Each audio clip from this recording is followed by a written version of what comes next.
Sir ये बताइएगा खोसा साहब के सुप्रीम कोर्ट के पास इस वक्त ऑप्शन क्या रह जाते। हालांकि सुप्रीम कोर्ट है, हुक्म दे हर किसी को तामील करना होती है, लेकिन जिस तरह से इन्होंने फ्रेम कर दी है कि एक चीज, हर एक्सक्यूज को टेक्निकली इन्होंने सुप्रीम कोर्ट के सामने रख दिया है। जैसा कि मैंने पहले अर्ज की कि स्टेट बैंक ने मना नहीं किया, काबीना ने मना नहीं किया, पार्लियामेंट ने मना कर दिया, तो क्या तौहीन अदालत सब पे लगेगी फिर?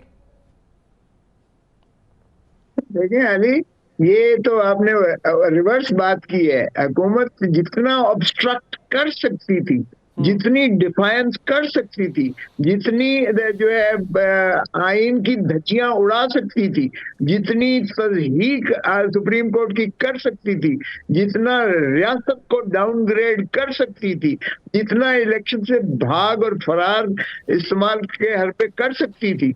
अरे भाई, ये अवाम कोई पागल है क्या? पाकिस्तान के अवाम इतने बेवकूफ हैं कि वो ये नहीं समझ रहे कि सब कुछ बदनीयती से और बददियांती से किया जा रहा है। तो इस तरह से देखें, रियासत की जो है रिट को पामाल नहीं किया जा सकता।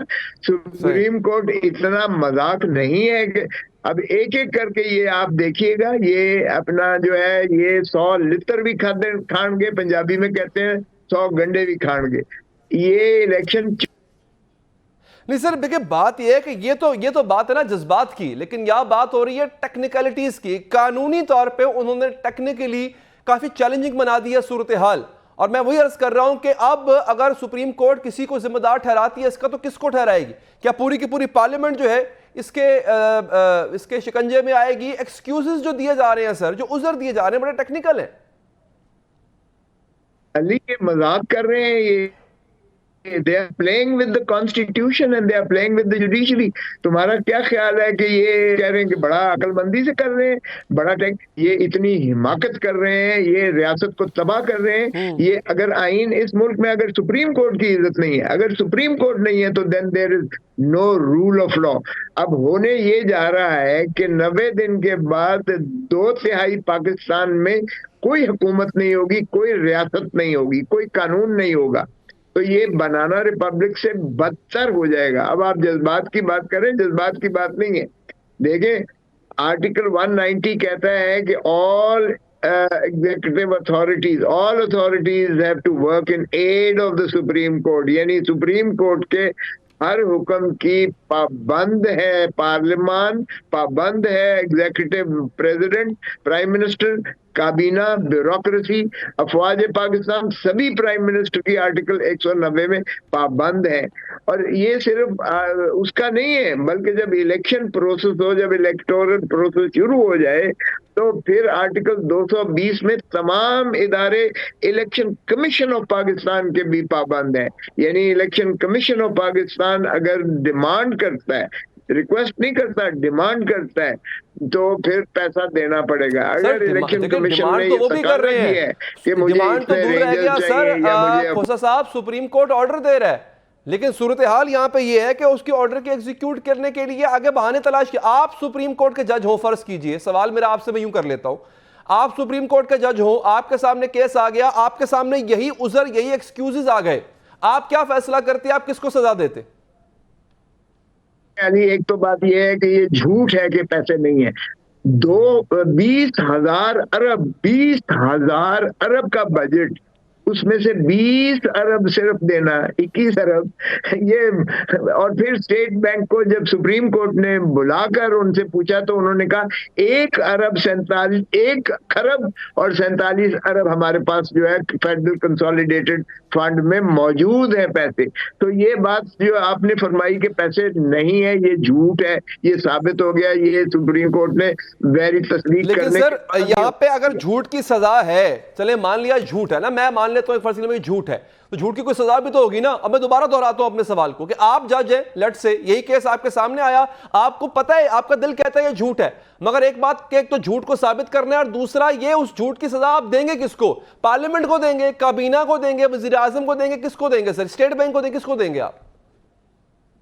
अगर जिस तरह आपने दोनों चीजें पूछी हैं, अगर मैं जज हूं, कल चूंकि पेशी है, कल जो है गवर्नर स्टेट बैंक ने पेश होना है, ठीक है, उसी ने पहले जो है वो दिया है कि 1 खरब और 47 अरब मेरे पास फेडरल कंसोलिडेटेड फंड में मौजूद है। तो पहला तो आपका ये जवाब आ गया कि साबित किस तरह होगा, ये साबित तो हो चुका कि है। उसके बाद ही सुप्रीम कोर्ट ने ये फैसला दिया उन बैंक स्टेट बैंकों के आप 21 अरब जो है ये इलेक्शन कमीशन ने जो तकाजा किया है उनको ट्रांसफर कर दें।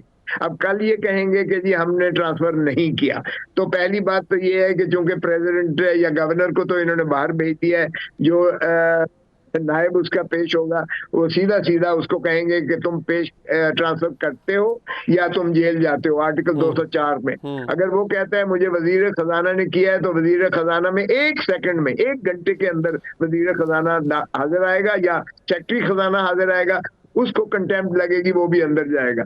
अगर वो कहता है प्राइम मिनिस्टर ने मना किया, कैबिनेट ने, तो प्राइम मिनिस्टर को करेंगे। प्राइम मिनिस्टर का वही हाल होगा जो यूसुफ रजा गिलानी का। हमने भी कहा था ओवर माय डेड बॉडी, हमने कहा था नहीं लिखेंगे खत भले मर जाऊं, लेकिन हमने यूसुफ रजा गिलानी को न सिर्फ तौहीन अदालत में भाई न सिर्फ उनको जो है वजारत उज़्मा से सुबुकदोश करवाया, बल्कि उसको 5 साल के लिए उसको नाअहल भी करार दे दिया गया। तो ये आप खातिर जमा रखें, या इस मुल्क में सुप्रीम कोर्ट रहेगा, रूल ऑफ लॉ रहेगी, या ये हुकूमत और या ये वजीर आजम रहेंगे। देखिए मैं आपका ये नुक्ता ठीक है, स्टेट बैंक ने इनकार नहीं किया। स्टेट बैंक कहता है ठीक है पैसे लो, लेकिन एक ज़ाब्ते कायदे से लो। सुप्रीम कोर्ट का भले हुक्म है, लेकिन स्टेट बैंक ये कह रहा है कि मेरे पास इख्तियार नहीं है। मैंने कहा कि बिल पेश करो या बिल पास करो, कैबिनेट ने बिल पास किया, पार्लियामेंट ने रिजेक्ट कर दिया। What is left behind? अदालत में आर्गुमेंट क्या होगा? हो सकता है वो यही आर्गुमेंट दे, लेकिन उसके अगेंस्ट अदालत अगर अपना उसके बावजूद भी अपना हुक्म इंप्लीमेंट करवाना चाहती है, तो वो कौन सा टेक्निकल कानूनी नुक्ता होगा कि जिसकी बिना पे इनको नॉकआउट किया जाएगा? अली, जब सुप्रीम कोर्ट कहती है कि रिलीज करो, तो फिर वो जो है स्टेट बैंक का जो गवर्नर है या डिप्टी गवर्नर या जो भी है, वो ये नहीं हीला बहाना कर सकता कि मुझे किसी और ने मना किया है। Under article 190 then he is bound, और ही इज बाउंड, और वो जो है सुप्रीम कोर्ट न सिर्फ उसे अंदर करेगी, बल्कि वो जो है उसको डायरेक्शन देगी कि इसको ट्रांसफर करो, और 21 अरब रुपया ट्रांसफर 1 सेकंड में ट्रांसफर हो जाएगा। अच्छा। तो ऊपर जाने की जरूरत ही नहीं है किसी और की। ये हीले बहाने जो है ये तेरे तो आपके और मेरे लिए तो हो सकते हैं, लेकिन सुप्रीम कोर्ट के राह में रुकावट नहीं होती, क्योंकि यही आईन बड़ा वाज़ेह तौर पर कहता है। उनके rules of business, rules of procedure 100 कोई होते रहे, लेकिन ओवरराइड करती है कॉन्स्टिट्यूशनल मैंडेट, और अल्टीमेट अथॉरिटी इसमें है सॉवरेन। देखे पार्लियामेंट सॉवरेन नहीं है, ये ऐसे ही ये तो हीले बहाने हैं। सॉवरेन आईन है। अच्छा। आईन रेगुलेट करता है, आईन के ताबे सभी ने काम करना होता है। जब आईन ये हुक्म वाज़ेह तौर पर कह देता है कि पहले तो इलेक्शन कमीशन ही जो है वो खुद मुख्तार इस हद तक है कि हर इदारा पाबंद है उसकी जो है डिमांड पूरी करने का, क्योंकि यही रियासत का ढांचा बनता ही इलेक्शन से है। देखिए 2/3 तो है पाकिस्तान में, 90 दिन के बाद हुकूमत ही कोई नहीं है, यानी अवाम को आपने हक के हकमियत से 2/3 पाकिस्तान से महरूम कर दिया। अवाम को राय दही, हक के राय वोट से महरूम कर दिया आपने, जो 90 दिन के अंदर करना था। तो ये कौन सी हुकूमत है जो अपने आप को चले सर, वो तो ठीक है, वो 90 दिन में इंतखाबात नहीं हुए, लेकिन आप कह रहे हैं कि आइन तो बस ऐसे ही है।